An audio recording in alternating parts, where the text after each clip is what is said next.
Hey guys, welcome back to the channel. If you're watching this video, there's a good chance that you are wanting to stand out for your medical school interview, or maybe you're prepping early. Well, in either case, you're in the right spot, so let's get started. My name is Jatin, and I'm currently a student as part of an MD-MBA dual degree. This video will mostly focus on tips for your MMI, which is also known as multiple mini interviews. This has been a common type of interview style here in Canada and has been growing around the world. For example, I was on a FaceTime call with my little cousin who just graduated from high school, and she's had a couple MMIs in America. But some of the tips I'll discuss in this video can be used for a panel type interview as well. To help you navigate through this video, I've added some timestamps. First, we'll talk about the fundamentals of an MMI answer. Then we'll talk about the importance of showing positivity during your interview.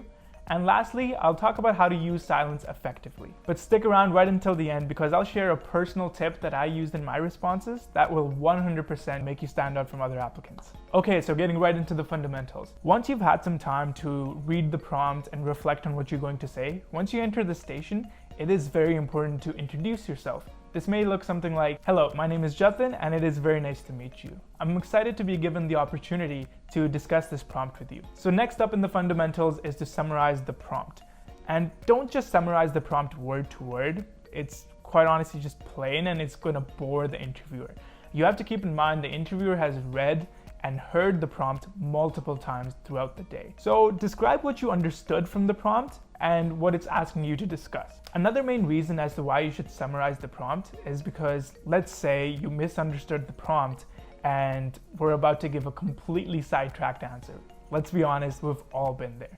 This gives an opportunity for the interviewer to correct you and say that you may have misunderstood the prompt. It's not the most ideal situation, but it's much better than you unknowingly answering the prompt completely wrong. So overall for your summary, it shouldn't be longer than 30 seconds because you're simply getting started in your answer. Okay, lastly in the fundamentals is the importance of giving a layout. A layout is important because it gives the interviewer a general idea of the main points you're going to be talking about. So a general rule of thumb for me was to give 3 main points in my layout. This helps keep things simple and helps you stay direct to the point. It gives them the comfort to just sit back and relax while listening to your answer. Listening to people for 8 minutes straight can be difficult sometimes, and this may lead the interviewer's mind to drift if you're sounding a bit confusing. So I've helped out with a handful of mock interviews this year, and I can say with confidence that the ones that did the best were the ones that gave a layout at the beginning and actually stuck to that layout. Okay, so the next important point for your interview is to be positive and show your personality. A lot of people while answering MMI prompts get too stuck up on what they're trying to say and the tiny details to perfect their answer, but rather they miss the point that they're there for the interview to show themselves as human and show off their personality. One thing I gave a lot of importance to was approaching the prompt in an enthusiastic manner. And while summarizing the prompt, showing passion. So this may look like, "Hi, today I'm going to be talking about 3 experiences that make me a unique candidate for the College of Medicine." So with this comes one of the most underrated tips for a medical school interview, which is to smile.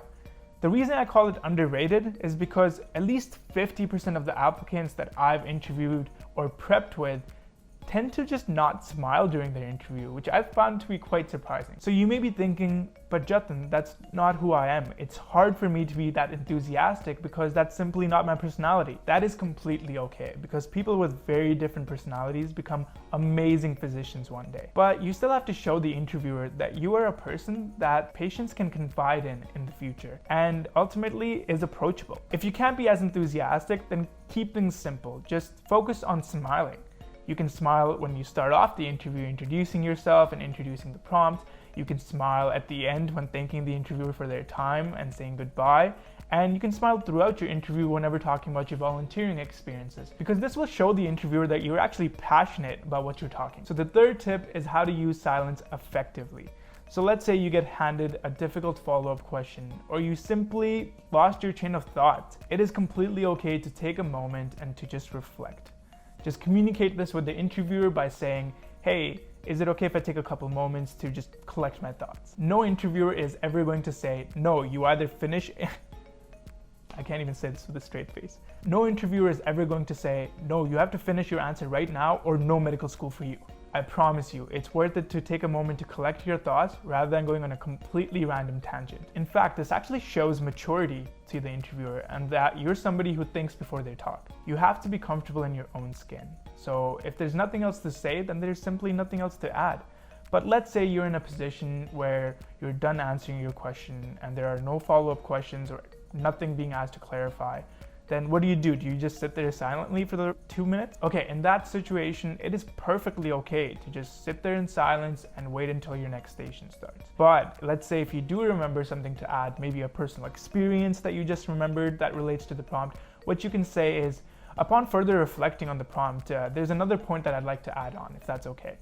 And then you can just continue to talk about that point. Just make sure to thank your interviewer at the end, even if there's been a long pause since you last spoke. Okay, so lastly, for you special folks that stayed right till the end of the video, my pro tip is to try adding a discussion about reflection if possible. At the heart of a medical school interview, they're trying to see if you're an empathetic individual, somebody who learns from mistakes, and ultimately somebody who reflects on their decisions. So it's a no-brainer that saying that you're going to reflect after a situation would be a good thing to mention on your interview. So most medical school interview questions, other than the personal ones, are what they call situation-based problems. So these are situations where they ask you to imagine that you're a physician and then they place you into a difficult situation involving an ethical dilemma.